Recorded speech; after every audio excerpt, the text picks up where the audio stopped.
नमस्कार दोस्तों, आप देख रहे हैं देश रोजाना और मैं हूं आपके साथ आपका ही संजय मग्गू। दोस्तों, आज भी दो विषयों को लेकर आपके समक्ष उपस्थित हूं, आपसे रूबरू हूं। पहला तो यह है कि आखिर हमारे राजनेताओं को क्या हो गया है, क्यों ये किसी बात को कहने से पहले सोचते नहीं। क्या ये राजहट है कि जिसके चलते हुए कई बार ऐसी परिस्थिति बन जाती है कि कानून व्यवस्था बिगड़ने तक की स्थिति सामने आ जाती है। मैं बात कर रहा हूं 5 नवंबर को जो हिसार में हुआ, जो भाजपा के राज्यसभा सदस्य हैं रामचंद्र जांगड़ा जी के साथ में, और रोहतक के किलोई में हुआ पूर्व मंत्री मनीष ग्रोवर को जो वहां बंधक बनाया गया। आप कहेंगे कि आज उस पर चर्चा क्यों, तो विस्तार से तो आपको आगे बताऊंगा।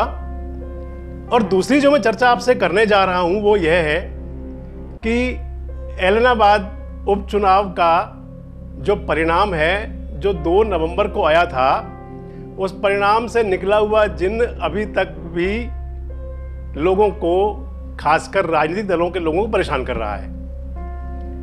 वानगी बताऊं आपकी कि कांग्रेस से पूर्व विधायक भी रहे हैं और 3 बार एलनाबाद का चुनाव लड़े थे भरत सिंह बेनीवाल। आज उनको पार्टी ने नोटिस थमा दिया है। प्रदेश अध्यक्ष कुमारी सैलजा ने उनसे पूछा है कि आखिर क्यों ना उन पर कार्रवाई की जाए। दोनों बातों पे आपसे अब विस्तार से चर्चा करूंगा।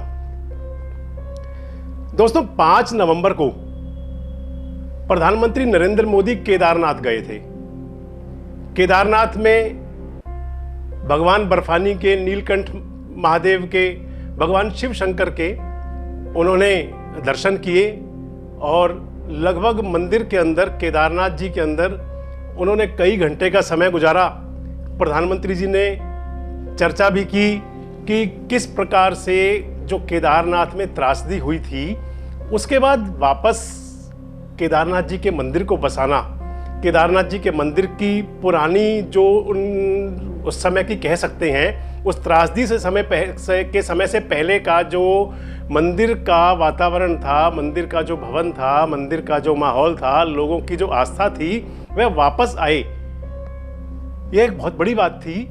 लेकिन महादेव नीलकंठ जी ने जो कृपा की, उसके बाद मात्र चंद थोड़े से समय बाद ही केदारनाथ का मंदिर वापसी अपने पुराने स्वरूप में लौट आया। और प्रधानमंत्री जी ने उस बात पर बड़ी खुशी भी जताई थी और बड़ी प्रसन्नता जाहिर करते हुए सरकारों की, तत्कालीन सरकार की भी और वर्तमान सरकार की भी, इस बात के लिए प्रशंसा भी की थी कि यह बेहतर हुआ। जिस मुद्दे पर मैं आ रहा हूं वह यह है कि जब प्रधानमंत्री जी शिव मंदिर में गए थे केदारनाथ में, तो भारतीय जनता पार्टी के कुछ और नेता भी शिव मंदिरों में गए थे भगवान शिव के दर्शन करने। कहें तो लाइव प्रोग्राम भी चला था प्रधानमंत्री जी के केदारनाथ दर्शन का। उस दर्शन का लाइव टेलीकास्ट हो रहा था, तो उसको दिखाने के लिए मंदिरों में भी गए थे। रामचंद्र जांगड़ा जी के साथ में हिसार में जो घटना हुई, वह तो सबके सामने है ही, सबको उसके बारे में बड़े अच्छे से पता चल गया था। और हालांकि कुछ मीडिया संस्थान उन बातों को छुपाते हैं, पर कुछ ने उसको खुलकर लिखा भी था। बड़ा स्पष्ट कारण था, किसान इस बात से नाराज थे उनसे कि रामचंद्र जांगड़ा जी ने किसानों के बारे में बड़ी अपमानजनक बातें कही थी। किसान गुस्सा थे और इस बात पे उन्होंने मंत्री जी की, सांसद जी की कार के शीशे भी तोड़े और सांसद जी को बंधक भी बनाया कुछ समय के लिए। उस घटना का ही प्रतिक्रिया थी कि अभी 8 नवंबर को हांसी में किसानों की बड़ी पंचायत हुई। प्रशासन के हाथ पैर फूले रहे वहाँ भी, और पुलिस प्रशासन वहाँ भी काफ़ी परेशान रहा। किसानों की मांग यह है कि सांसद जी के खिलाफ मुकदमा दर्ज किया जाए। चलिए, यह पुलिस का कार्य है कि आगे वहाँ पर आईपीसी के तहत क्या कोई कार्रवाई होती है, नहीं होती है, किस तरह से होगा, किस तरह से नहीं होगा। लेकिन एक बात तो वहाँ भी बड़ी स्पष्ट समझ आई थी कि सांसद महोदय को थोड़ा सा संयम बरतना चाहिए था। तो दोस्तों, यह तो बात थी हिसार की राज्यसभा सदस्य रामचंद्र जांगड़ा जी की। अब दूसरी जो घटना थी 5 नवंबर को ही, वह थी रोहतक के किलोई में। मेरी रोहतक के मित्रों से आज बात भी हो रही थी कि मंत्री जी को पता था, पूर्व मंत्री जी मनीष ग्रोवर को पता था इस बात का कि किसान संगठनों ने उनका सामाजिक बहिष्कार करने की बात की हुई है। किसान संगठनों का यह कहना था पूर्व में भी कि मनीष ग्रोवर किसानों के बारे में अभद्र बातें करते रहे हैं, अपमानजनक बातें करते रहे हैं, जिसको वह किसान बर्दाश्त नहीं कर पा रहे थे। और इस बात को लेकर के किसानों ने और ग्रामीणों ने ग्रोवर जी का सामाजिक बहिष्कार किया हुआ था। मनीष ग्रोवर जी को कहा गया कि वे किलोई में ना जाएं। देखिए, मैं इसको भी सही नहीं मानता कि किसी को आप कहीं जाने से रोक दें। उनको जाना चाहिए था, लेकिन एक जिद भी नहीं होनी चाहिए कि मुझे वहां जरूर जाना है और मुझे जरूर वहां इतना समय बिताना है। मनीष ग्रोवर जी जब रोहतक के किलोई में शिव मंदिर पर पहुंचे तो मेरे साथियों ने मुझे बताया आज कि उनसे कहा गया था कि आप यहां पर ज्यादा समय ना बिताएं, थोड़ा समय बिता करके जो परंपरा भी रहे, जो पार्टी लाइन है उस पर भी काम कर लें और लोगों की बात भी रह जाए। तो जब मंत्री जी वहां पहुंचे तो उस समय वहां मात्र कुछ 20-25 लोग इकट्ठा थे। जो वहां पुलिस अधिकारी तैनात किए गए थे, उन्होंने मनीष ग्रोवर जी से कहा भी कि ये जो प्रोटोकॉल था ये हो गया है, इसके बाद में अगर आप चाहें तो हम यहां से अगले पड़ाव पर चल लें। लेकिन मंत्री जी की जिद थी कि मुझे यहीं रहना है, और इस जिद के चलते वहां पर 2 पुलिस अधीक्षक बुलाए गए, भारी पुलिस फोर्स लगाई गई, और एक बारगी तो ऐसा माहौल बना कि वहां बड़ा भारी तनाव हो सकता है, विवाद हो सकता है। और मंत्री जी को ग्रामीण इकट्ठे हो गए हजारों की संख्या में किलोई में, और उन्होंने मंत्री जी को मंदिर में ही बंधक बना लिया। 6 घंटे तक लगभग वह सारा ड्रामा चलता रहा। मैं इसको ड्रामा ही कहूंगा दोस्तों, कि मंत्री जी मंदिर में थे, किसान बाहर थे, और किसानों की जिद थी कि मंत्री जी माफी मांगे, और मंत्री जी को यह था कि वे पुलिस फोर्स के सहारे किसी भी तरह से अपनी बात पे ही रहेंगे। लेकिन लोकतंत्र के अंदर कोई जिद नहीं चला करती। लोकतंत्र जनतंत्र से चलता है, लोकतंत्र जनता का तंत्र है। खैर, लगभग 6 घंटे के बाद उस दिन मनीष ग्रोवर जी ने जाकर के मंदिर के चौबारे पे जाकर के, हालांकि किसान संगठन कहते हैं उन्होंने माफी मांगी, और मंत्री जी ने कहा था कि मैं तो राम राम करके आ गया था। मैं दोनों बातों से सहमत हूं। देखिए, अगर आपसे कोई आदमी नाराज है तो हमारी संस्कृति है कि किसी की नाराजगी दूर करने के लिए अगर हम थोड़ा सा झुक गए तो कोई बड़ी बात नहीं हुई। अभी हाल ही में हमारे मुख्यमंत्री मनोहर लाल जी ने भी, जब पिछले दिनों एक बड़ा विवाद चल पड़ा था कि भाई मनोहर लाल जी ने यह कहा कि किसानों के पीछे लट्ठा लो, तो मुख्यमंत्री जी ने माता मनसा देवी पे जाकर के, शक्तिपीठ पर जाकर के यह कहा था कि अगर मेरे किसी शब्द को से किसी को परेशानी हुई है तो भाई मैं उसको वापस लेता हूं। उससे मुख्यमंत्री जी छोटे नहीं हुए थे। होना यह चाहिए था कि उस समय, मैं तो यह समझता हूं कि मंत्री जी यानी कि मनीष ग्रोवर जी को भी एक बड़प्पन का परिचय देना चाहिए था, और वे बोल देते कि ठीक है, मैं यहां पर आया था भाई, अगर मैं तो आपका अपना हूं, आप मुझसे नाराज क्यों रहते हो। तो शायद जो मनमुटाव की बातें जो लंबे समय से चली आ रही हैं, वो कहीं उनमें रोक लगती, कहीं उनमें रुकावट आती।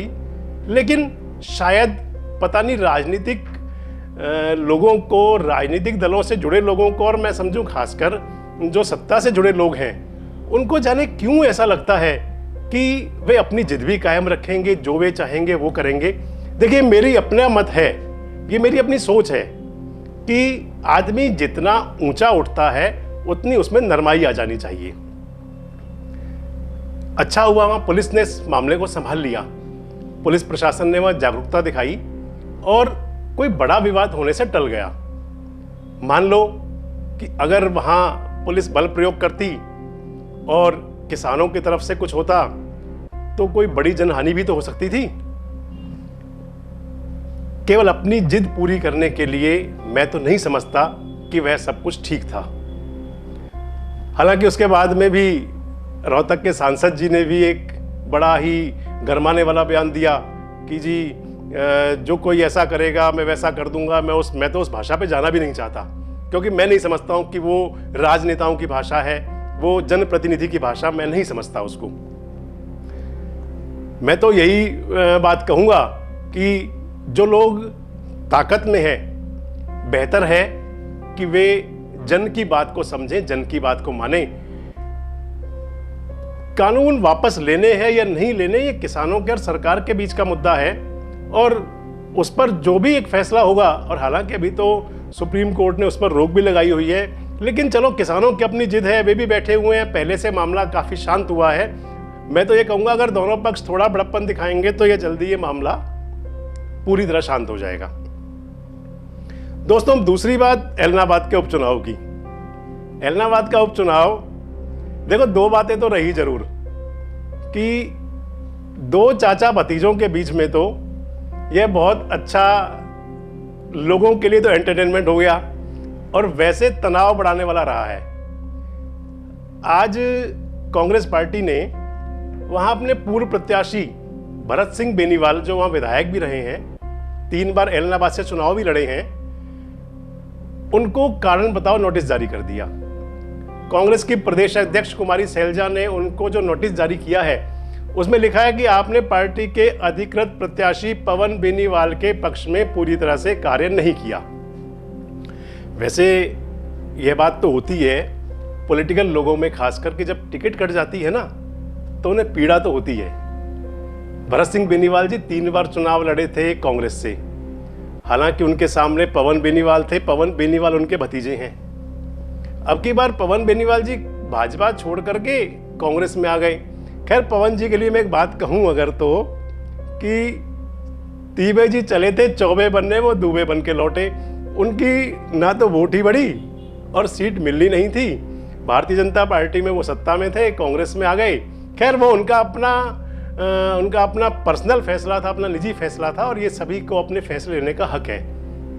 हमें उस पर कोई टिप्पणी करने का अधिकार नहीं है। लेकिन मैंने तो एक बात बताई कि वे भाजपा छोड़ के कांग्रेस में आए और कांग्रेस ने उनको टिकट दिया, चुनाव लड़े, चुनाव हारे।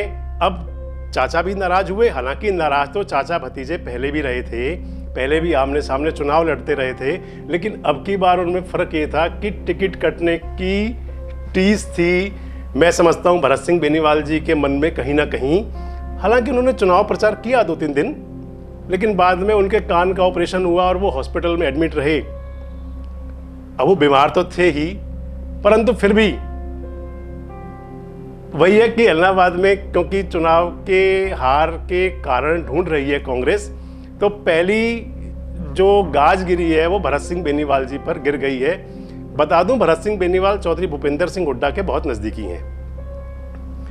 और दूसरे जो चाचा भतीजे वाली बात मैंने की थी, अभय सिंह चौटाला जी और दिग्विजय चौटाला में पिछले बहुत दिनों से शब्दबाण चलते रहते हैं, और अब इस उपचुनाव के बाद वो ज्यादा बढ़ गए हैं। अभय सिंह चौटाला और दिग्विजय चौटाला दोनों ने 8 नवंबर को प्रेस कॉन्फ्रेंस की, आमने सामने एक दूसरे को जवाब दिए प्रेस कॉन्फ्रेंस के माध्यम से, मीडिया के माध्यम से, और शेर गीदड़ वाली बातें चली उन दोनों में। देखो, शेर कौन है और गीदड़ कौन है, मैं तो ये मानता हूं कि दोनों ही चौधरी देवीलाल के वंशज हैं, और यही कहा जाएगा कि राजनीति जो ना करा दे वह सही। तो राजनीति ने उस परिवार में एक ऐसी दरार पैदा कर दी है जो सन 1989-90 के दशक में, यानी कि जब चौधरी देवीलाल उप प्रधानमंत्री बने थे, चौधरी ओम प्रकाश चौटाला मुख्यमंत्री बने थे, चौधरी रंजीत सिंह नाराज हुए थे, वह घटनाक्रम परिवार के अंदर पूरी तरह से दोहरा तो रहा ही है, पर उस पिछले वाले समय से ज़्यादा गहरा दोहरा रहा है। दोस्तों, आज के अभिमत में मेरा जो आपसे रूबरू होने का पर्याय था, उसके पीछे मुख्य बात तो पहले वाली ही है कि राजनेताओं को जिद नहीं करनी चाहिए, ताकि समाज में वैमनस्य कायम रहे, भाईचारा कायम रहे। और दूसरी बात तो राजनीति जो ना करा दे वह सही। आपको आज का मेरा कार्यक्रम कैसा लगा, आपको हमारा अभिमत कैसा लग रहा है, इसके बारे में कमेंट बॉक्स में जाकर अपनी प्रतिक्रिया जरूर दें और देश रोजाना चैनल को सब्सक्राइब करें, लाइक करें, शेयर करें। धन्यवाद। चुनमुन क्लोथ्स एंड मोर अब पलवल में भी men's wear, ladies wear, kids wear, footwear, lifestyle and Holmes.